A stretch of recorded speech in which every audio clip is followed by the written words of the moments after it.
welcome back to our channel. This is Casual Friends. Video ஸ்டார்டிங்ல ஏதோ எழுதிட்டு இருக்கோம்னு பாக்குறீங்களா? ஒன்றும் இல்லைங்க, மேக்ஸ் அசைன்மெண்ட் கொடுத்துருந்தாங்க, அது முடிக்கவே மறந்துட்டோம். இப்படி போற வழியிலலாம் எழுதிக்கிட்டு இருந்தோம். சின்சியரா எழுதுறத பார்த்துட்டு எனக்கு ஒருத்தவங்க சீட்டே கொடுத்தாங்கன்னு சொன்னா நம்புவீங்களா? காலேஜுக்கு வந்துட்டு 4th பீரியடும் வந்துச்சுங்க. காலேஜ்ல ஃபன் பண்ணிட்டு இருக்கோம்னு பாக்குறீங்களா? ஒன்றும் இல்லைங்க, இது லைப்ரரி பீரியட், அதான் ஜாலியா இருக்கும்.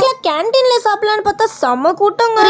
வேற எங்கன்னா சாப்பிடலான்னு போயிட்டு பிரேக் அடுத்து எங்களுக்கு லேப் பீரியட் இருந்ததுனால நாங்க லேப்க்கு போயிட்டோம். என் மண்டை இப்படி இருக்குன்னு தானே பாக்குறீங்க. எனக்கும் தனஸ்டிக்கும் செம்ம கொடுமை பிடி சண்டை தாங்க. எப்படியோ எங்க ஃப்ரெண்ட்ஸ் எங்களை சேர்த்து வைக்கணும்னு என்னென்னமோ ட்ரை பண்ணாலும் இந்த நேரத்துல நாங்களே பேசிடுவோம்னு எங்களுக்கே தெரியுங்க. நாங்க போட்டு இந்த மொக்க சண்டையை கூட ஃப்ரெண்டு விடாம உங்களுக்கு கண்டென்ட் எடுத்து தரேன்னு வீடியோ எடுத்து தந்தா. அப்புறம் என்னங்க, வழக்கம் போல நம்ம பஸ்ல நசுங்கி பிதிங்கி தாங்க மெட்ரோக்கு வந்து சேர்ந்தோம். பிடிச்சவங்களாம் மறக்காம சப்ஸ்கிரைப் பண்ணிடுங்க. மொத்தத்துல நம்ம நாள் இன்னைக்கு ஒரு மாதிரி டிஃப்ரெண்டா தாங்க போச்சு. உங்களை அடுத்த வீடியோல பாக்குறேன். அது வரைக்கும் பாய் பாய்.